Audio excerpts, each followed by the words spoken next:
There's a certain sound that never leaves you, even years after hanging up the badge. The slow, deliberate crunch of tires rolling over gravel.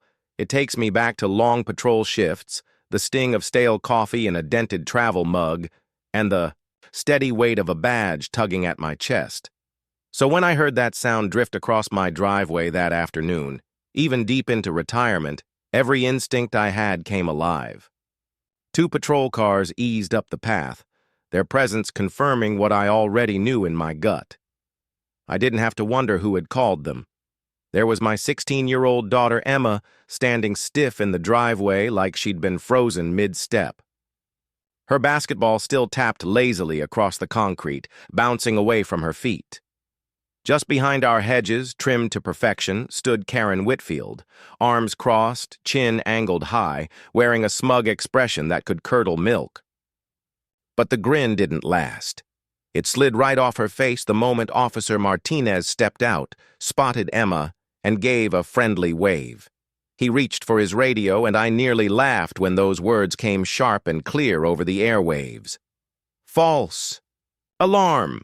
This is Captain Rodriguez's daughter. I had chosen Willowbrook Estates carefully, searching for peace after 23 years in uniform and the crushing loss of my wife. All I wanted was a safe, quiet place to raise Emma.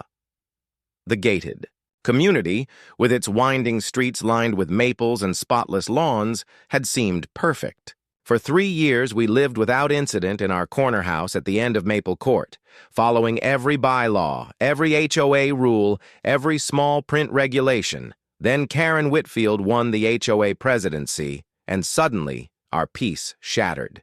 It started. So small it was laughable. Emma came home after a grueling day at school, too exhausted to straighten out the car in the driveway. Not 10 minutes later, I heard the click of a camera. Karen was out front, snapping pictures like she was gathering evidence for a federal case. The very next morning, a violation notice was taped to our door, complete with photo evidence and a charge for improper parking alignment. From that day forward, we weren't just neighbors in Karen's eyes, we were her personal project. She filed complaints about Emma's music, even if it was 3 in the afternoon on a Saturday. She reported suspicious gatherings when Emma had 2 classmates over for an AP chemistry study session. She even slapped us with a citation for leaves in the yard when autumn arrived, though our old oak had been shedding in that spot long before the HOA ever existed. Her devotion to that rule book was like a holy calling, and the weight she threw around with her title became unbearable. By the time Emma began her junior year, the harassment was constant.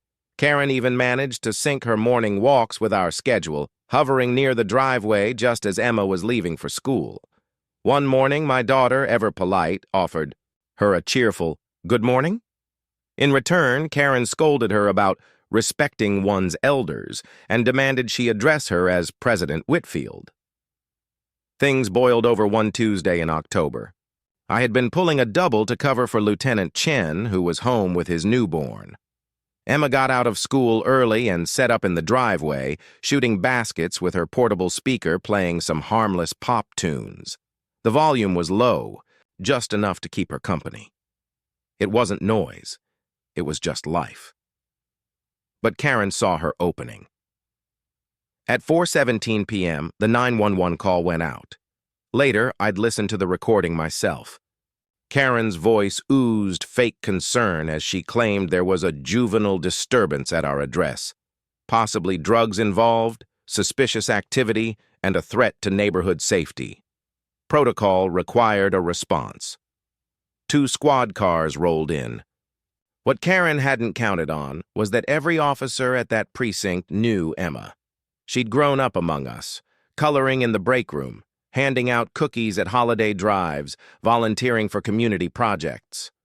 Officers Martinez and Thompson spotted her immediately, and they recognized Karen, too.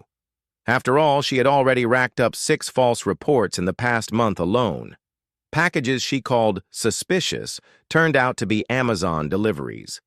Strange vehicles turned out to be relatives visiting for dinner. Martinez called it in as a false alarm. Thompson calmly took Emma's statement, and my daughter, to her credit, stayed collected and respectful, even with the sting of being treated like a suspect on her own driveway. Karen, though, she stormed out of her house like a mad conductor, waving her arms, demanding that Emma's backpack be searched and that she undergo a drug test on the spot. Thompson, ever the professional, told her firmly to go back to her property. 5 minutes later, my desk sergeant called me at the station. "Captain, we've got a situation at your residence." My heart clenched until he assured me Emma was unharmed. But he also told me we needed to have a serious conversation about the Whitfield problem. I handed my duties to Deputy Chief Rawlings and headed straight home in uniform. My thoughts churned the whole drive, caught between the fury of a father and the duty of a captain. The body cam footage left no room for spin. Emma, dribbling her basketball in rhythm, softly singing along to the music from her speaker. Karen, crouched behind her manicured hedge, phone in hand, zooming in like she was documenting a high-profile fugitive. The video caught everything, her pointing toward our garden gnome, insisting Emma had hidden something dangerous behind it. This wasn't neighborly vigilance, it was obsession, it was harassment, and it had finally crossed the line. That night, I filed a formal complaint, but I didn't stop there. With my rank, I had tools at my disposal. I rerouted patrol assignments so every unit covering our area reported directly to me. Every single 911 call tied to Maple Court now flagged for my immediate review. Karen wanted the police involved? She'd get me. Every time. 3 days later, the HOA scheduled an emergency meeting.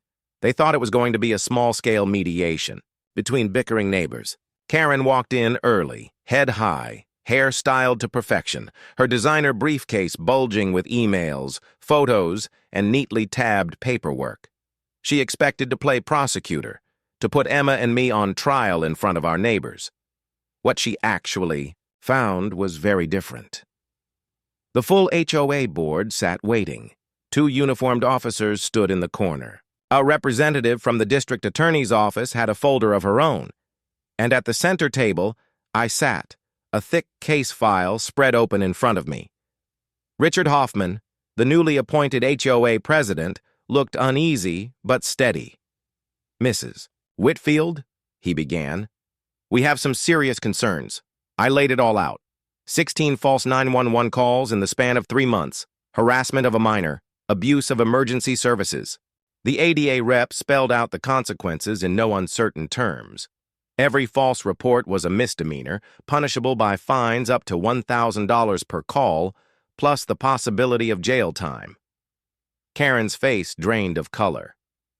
She tried to pivot, tried to recast herself as a concerned guardian of community standards. But then Officer Martinez played the body cam footage. Her voice came through crystal clear as she ordered officers to search my property while Emma stood there, still in her basketball shorts. The room shifted. Her carefully built narrative collapsed. One by one, other board members spoke up. Stories poured out. How she'd intimidated them, overstepped authority, twisted rules to suit her whims. The vote was swift and unanimous. Karen was stripped of all HOA powers and prohibited from filing any future complaints without signatures from at least 2 other homeowners. But the fallout didn't end there.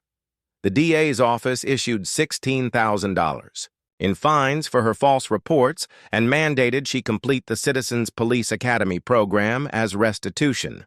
Karen sputtered in disbelief, her voice rising as she cried, "$16,000? That's outrageous!" Richard Hoffman cleared his throat. "There's more. We reviewed your HOA expense reports. There are discrepancies. About $12,000 missing from the emergency security budget." Karen's cheeks flushed crimson. She leapt to her feet, denying everything, waving her arms. "You can't prove it. I've got receipts, surveillance, patrol reports, even background checks." That last word froze the room.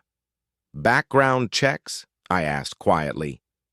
"Mrs. Whitfield, are you admitting to running unauthorized searches on law enforcement personnel and their families?" That's not just overreach. That's a federal offense. The room fell silent. Karen opened her mouth to argue, then closed it. Her briefcase slipped from her grasp, papers scattering across the carpet. Among them, the evidence. No one expected. Photos of Emma, taken with a telephoto lens. Notes scrawled on the back, dates, times, locations. One image shot straight through our kitchen window. Officer Martinez carefully gathered the evidence and passed it to the ADA rep, who nodded gravely. Mrs. Whitfield, you are under arrest for stalking a minor and criminal harassment. As her Miranda rights were read, Karen sagged into her chair, her carefully crafted world collapsing around her. Total fines and restitution, the ADA continued, $28,000, plus potential federal charges, and due to the nature of the offenses, possible registration as a child offender. Your employer will be notified. Karen's bravado evaporated. Her final defense was a broken whisper. I was just trying to keep the neighborhood safe. But no one was listening anymore, and I, once a captain who'd left behind the badge in search of peace, sat there quietly, not with vengeance, but with the firm conviction that justice had finally caught up. Because true peace isn't just about gated communities and perfect hedges. It's about standing up when it matters, even if you thought you'd left that fight behind.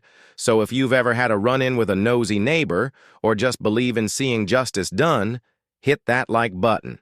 It helps others find these stories. And don't forget to subscribe for more real-life drama where the good guys still win.